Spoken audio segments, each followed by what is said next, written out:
Eta atzera begiratzen dugu, bai, baino etorkizunari ere eusten ari gatzaio. La estrategia Gizonduz 2030 busca, entre otras cosas, pues bueno, de alguna manera asegurar todos estos avances que ya hemos hecho, que sean la nueva normalidad. Pero también involucrar a sectores que quizá hasta ahora pues, no han estado tanto como deberían, como son la política, la empresa o la juventud. Honen inguruan datorren adituak hitz egingo digu. Zuek guztiokin, Ander Bergara, Emakundeko lankidetza instituzionaleko arloko arduraduna. Txalo, bero batekin jaso dezagun.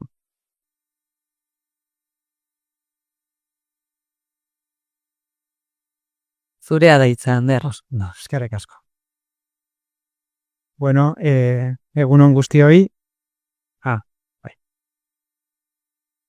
Bueno, lehenengo eta behin, adierazi nahi dizuet gaur oso pozik nagoela hemen, eta neurri batean ere unkituta, ikusita zenbat jende bertaratu zareten, egia esan gogora datorkit zelan hasi ginen, lidergo politiko handi batekin, lehendakariak aipatu du, Ibarretxe lehendakariak honetan sinesten zuen eta benetan programa hau bultzatu nahi izan zuen, eta bere adorea funtsezkoa izan zen programa horrela eramateko. Baina hala ere hasiera zailak izan ziren, ez? Neurri batean, alde batetik kritika ugari jaso genituen bere momentuan, hainbat sektoretatik, bai jaso genituen, eta gero beste alde batetik gizonei zuzendutako programa bat montatu genuen, baina lekez lortzen genuen gizonak gure prestakuntzetara etortzea. Beraz, kontua da, ekinez, ez? Ekinez bidea, eginez joan ginen, eta nik uste dut lan asko eginda, modu apalean,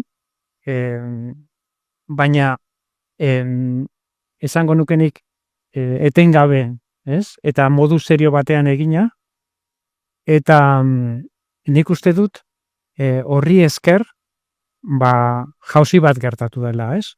Nik uste dut insistentzialistak izan ginela bere momentuan, ez? Insistituta modu proaktiboan ibili ginen, eta aldaketa nabarmena izan da, ez? Proiektu piloto moduan, 2 urterako proiektu piloto moduan sortu zen zerbait, ez? Gaur egun programa kontsolidatu bat da, eta ez hori bakarrik, erreferente bat dena autonomia erkidegoan, gurean, eta nazioartean ere, ez? Nik uste dut, alde horretatik, postasuna adierazten dut, eta hala ere, kontua da, naiz eta pozik egon egindako bidea dela eta ere oraindik erronkak oso handia dira, eta hori ere aipatu izan da, aurreko hizlariek aipatu izan dute, ez? Datu batzuk emango ditut, pizkat testuingurua ezagutzeko, eta bilakaera zein izan den ere ulertzeko, ez? Gu hasi ginenean ez zegoen erakunde publikoetatik esan eskaintzen maskulinitatean prestakuntza, ez? Bero, zerotik hasi ginen, eta gaur egun 15.000 lagunek baino gehiago pasatu dira gure ikastaroetatik, lagunak pasatu dira gure ikastaroetatik, hor 32 jartzen du 2003ko datuak direlako, ez? Baina urtero bagoaz aurrera egiten, eta datu importantea 160 gizonak. Gero, gizartean ere gertatu izan dira beste aldaketa positibo batzuk, ez? Zaintza lanak eta etxeko lanak kontuan hartzen baditugu, ikus dezakegu zelan gizonek horretan ematen duten denbora igo dela. 2008an programa abiatu genuenean 1,4, zan bataz beste egunean gizonek ematen zituzten orduak etxeko lanetan, 2023 1,7 dira. Beraz hor, gorakada bat edo askunde bat egon da, ez? Horrez gainere, umeen edo aurren zaintzarako eszedentzien datuak begiratzen baditugu, hor ere gizonen presentzia igo da, ez? 2007an 2,5ko portzentajea geneukan, eta azkenengo datuen arabera 14,4. Ere igo da gizonek berdintasunaren inguruan duten iritzia, ez? 2007an gizonen 37 esaten zuten berdintasuna importantea zela.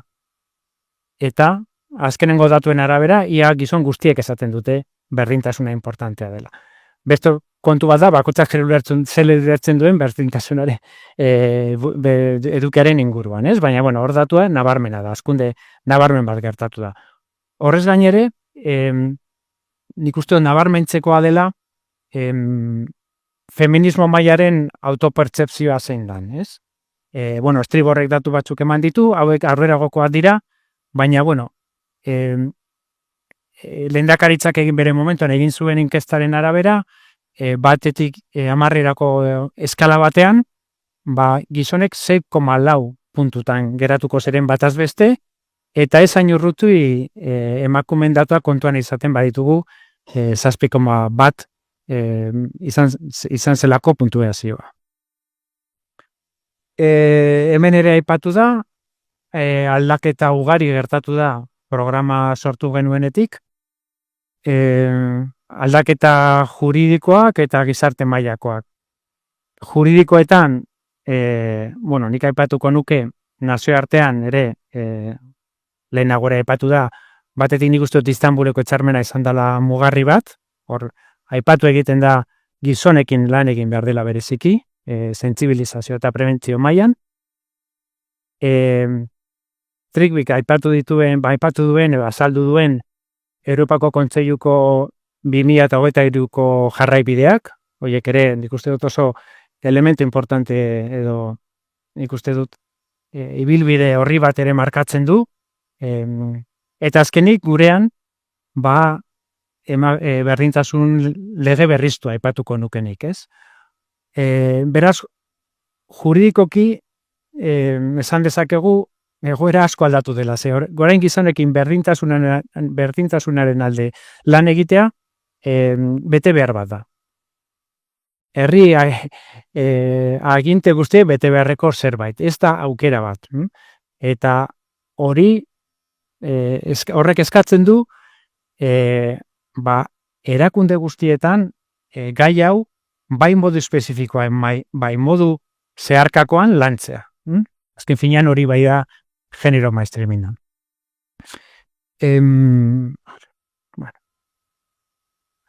Hain justu, orain aurkezten dugun estrategia hau, 2030 estrategia hau, horrekin markatu nahi dugu berdintasunaren alde gizonekin eta maskulinitateen inguruan Eusko Jaurlaritzak eta emakunderen bitartez egingo duen bidea irudikatzen du. Hor, helburuak ezartzen ditugu, neurriak, jardutze eremuak, eta horiez gain ere printzipio inspiratzaile batzuk ere jasotzen ditugu. Ikuste dut, jakiteko edo ondo bidea nondik ibili markatzen dituzten printzipioak. Horietako bat da giza eskubideen ikuspegia. Nik uste dut hau argi geratu behar dela, emakumeen eta gizonen arteko berdintasunari buruz ari garenean ari gara giza eskubidez, obietate bat ematen du, baina askotan ez da hain argi geratzen, ez? Nik uste dut honetan lanean ari gara ez gara adoktrinamendua egiten, ez? Askotan ideologia de genero hori aipatu egiten da, ez? Ari gara giza eskubidez, eta behin eta berriro gogoratu behar dugu. Bestalde batetik ere funtsezkoa da ikuspegi feminista eta genero transformatzailea izatea egiten dugun hori. Egiten dugunaren azken helburua da emakumeen eta gizonen arteko berdintasuna lortzea eta emakumeen eskubideak bermatzea, eta modu eraldatzaile batean. Horrek esan nahi du, egiten dugun lana, emakumeen alduntzerako egiten den lanarekin kompatiblea osagarri izan behar dela, eta ez bakarrik osagarri, baizik eta lan horiek elkarri indartu egin behar direla. Bestalde batetik, lan egiten dugu ikuspegi interseksionala edo dibertsitatearena edo kontuan izan da, ez? Badaukagu asko betzeko honetan ere, eta hor ebaluazioan ikusi dugu, baina argi dago, eta hemen ere aipatu da, pertsonak diferentea gara, eta baldintza diferentetan bizi gara, ez? Badaude faktore asko, diskriminazioa sortzen dituztenak, hala nola, arraza, maila sozioekonomikoa, adina, desgaitasun bat izatea, eta bar, eta horiek kontuan izan behar ditugu, ez?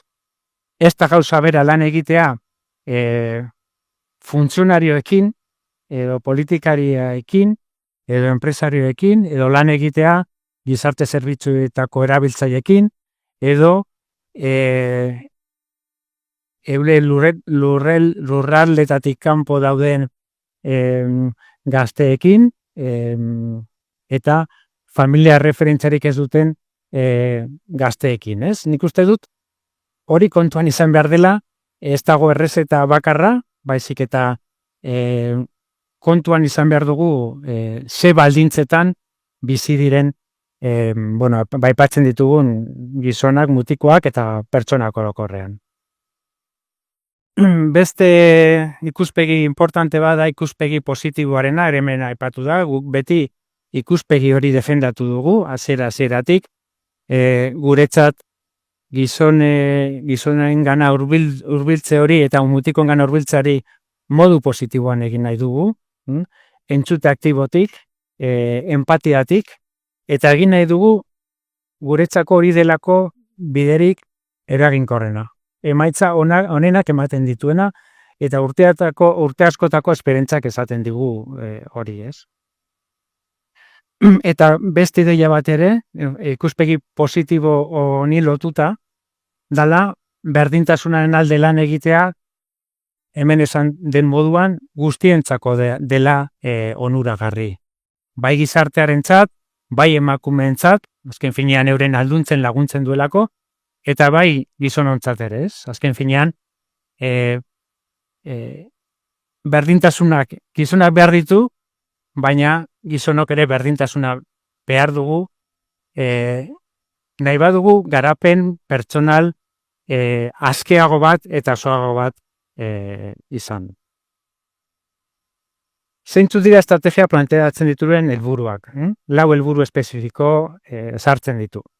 Batetik, berdintasunaren alde eta emakumeen kontrako indarkeria matxistaren kontra dauden gizonen kopuru handitzea, hain justu sentsibilizatuta, trebatuta eta konprometituta dauden gizonen kopurua handitzea.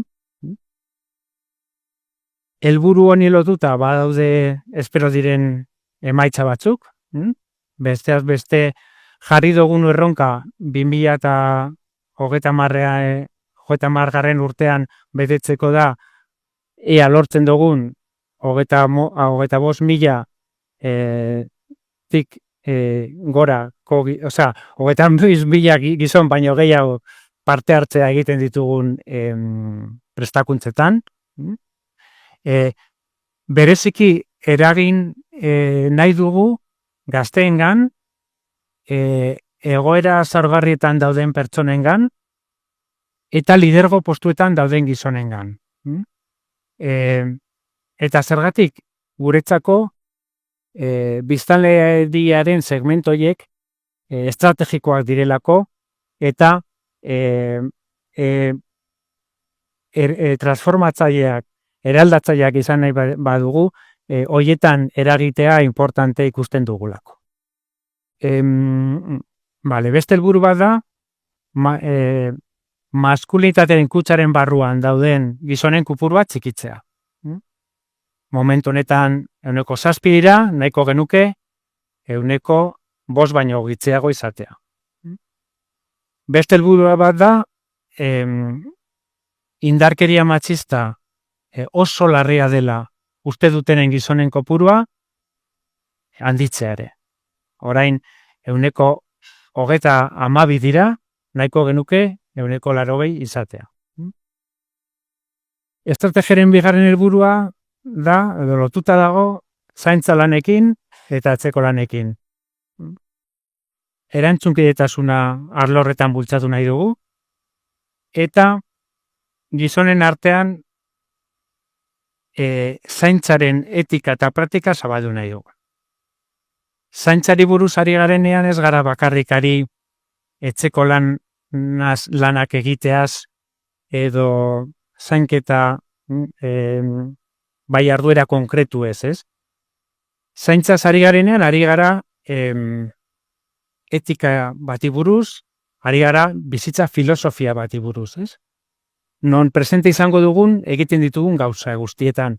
Eta horrek suposatzen du adi egotea nire urkoak zer behar duen eta lagundu behar duenean babestea, entzutea, ondoan egotea, ez? Eta hori da bultzatu nahi duguna gizon guztiengan. Badakigulako zaintza dala dominazioaren eta indarkeriaren antitesia, ez? Hori da, eta ikerketa daude hau ere azaltzen dutenak, ez? Zeinbat eta zaintza praktika gehiago izan, indarkeria eta dominazio harreman gutxiago esaten dira.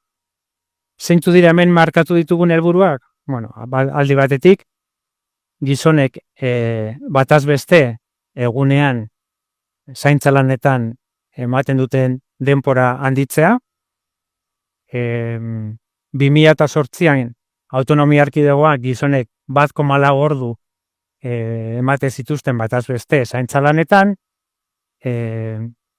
azkenengo datuen araberan 2023an 1,7 igo da portzentaje hori, eta nahiko genuke 2koa izatea edo handiagokoa 2030an. Bestalde batetik ere nahiko genuke aurra zantzeko ematen diren estidentzetan gizonek duten presentzian handitzea. 2007an 5,2koa izan zen, 2023an 14,4koa, eta nahiko genuke 20 edo gehiago izatea. Hori da, markatzen dugun beste helburu bat. Estrategiaren hirugarren helburua lotuta dago tratu onak sustatzearekin, berdintasuna sustatzearekin, eta arazotsuak izan daitezkeen jarrera matxistak prebenitzearekin. Eta horretarako, aholkularitza eta laguntza psikohezitzailea emango duten zerbitzuak eta programak garatu nahi ditugu, edo bermatu nahi ditugu. Izan ere, dagoeneko ari garaia pilotaje bat egiten ari gara, tratu on programa deitzen da, eta ari gara gazteekin lanketa hau egiten, laguntza psikohezitzailea ematen, eta gure asmoa da, pilotaje horiek bukatu ostean, nahiko genuke, eta ondo funtzionatzen badute, nahiko genuke da programa horiek gero modu normalizateoan eskaini daitezen gure sistema publikoan.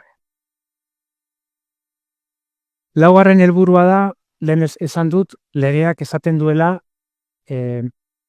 gizonen implikazioaren printzipia modu zeharkakoan, transversalean kontuan izan behar dela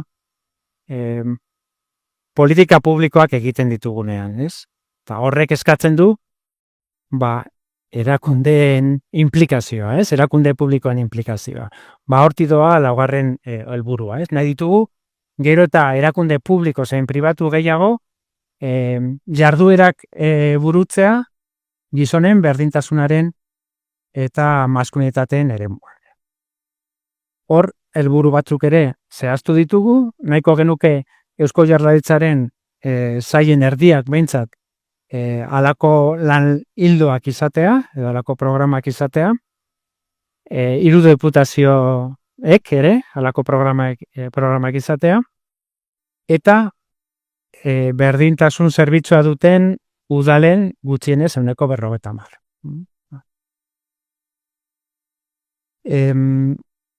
Helburu hauek lortzeko baditugu 27 ekintza zehaztuak estrategian, eta 7 jarduera eremu. Vale?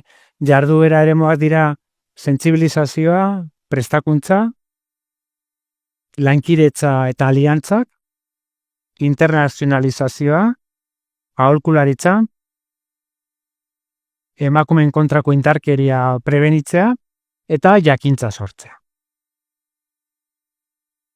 27 neurriak dira, ez ditut aipatuko lasai, horrek zehaztuta dituzue zuen banatu den liburuzka horretan, vale? Eta beste barik, bukatu nahiko nuke, aipatuz, estrategiak ere badaukala bere kudeaketarako, jarraipenerako eta ebaluaziorako sistema, ez? Eta, batetik, hau, hemen estrategia honetan jasotzen diren neurri horiek zehaztu beharko dira, emakundek egiten dituen plangintzetan, bai estrategikoetan zein kudeaketarako urteko plangintzetan. Vale?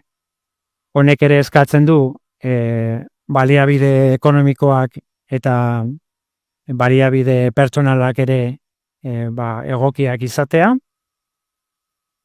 Estrategian ere aurreikusi egiten da, eta izatez dagoeneko sortu dugu aholku gunea deltzen diogun hori. Ebaluazioan ikusi duzu ez, Aimarrek esan digu, non zeuden batez bere hutsuneak, ez?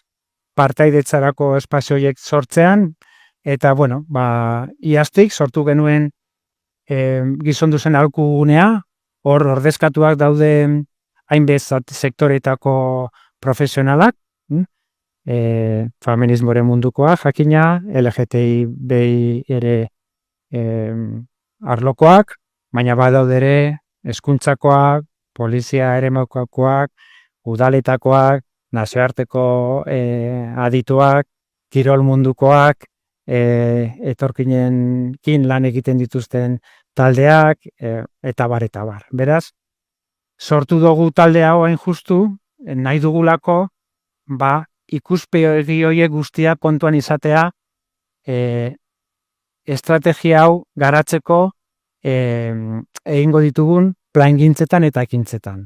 Hori, eta zentzu honetan ere aipatu nahi dut bereziki eta eskertu nahi diet nahi diogu emakundetik aholku gune horretan parte hartu zuzenei eta parte hartzen ari direnei, eta eskerra bereziki ekarpenak egin dizkigutelako estrategia berari, eta nik uste dut asko aberaztu dela estrategia bera sektore horietatik egin diren ekarpeni esker.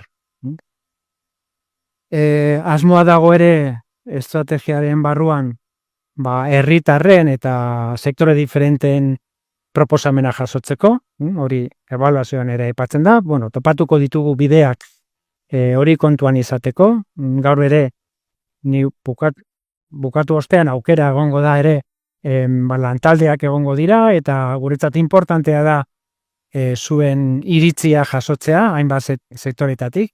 Izan ere, 18 urte izan dira, eta denbora guztian ibile gara ikasten neurri batean, ez? Ze kritika asko jaso izan ditugu, baina horrek balio handia izan dute gure lana hobetzeko, ez? Zentzu horretan, asko ikasi dugu kritiketatik, eta hor Josetxe ikusten dut, hau zelan emaldan diogun buelta, kritikatuak izatea, ez da hain gazki, gero horrek balio badu aukera berriak sortzeko, ez? Eta azkenik, beste elementu importante bada, eta Jonik ere honi buruz aritu izan da, dala kontu ematea, jarraipena, ebaluazioa, oso importantea da neurtzea zer egiten dugun, eta benetan markatutako helburua betetzen ari garela hori bermatzea, ez? Eta zentzu horretan, hobetu nahi dugu daukagun jarraipenerako eta ebaluazio sistema. Eta beste barik jakin dezazuen, bai estrategiaren testu osoa, zein horrek estrategia laburtzen duen eskuliburua eta bideo bat, Emakundeko webgunean daukazuela eskuragarri. Eta beste barik, eskerrik asko.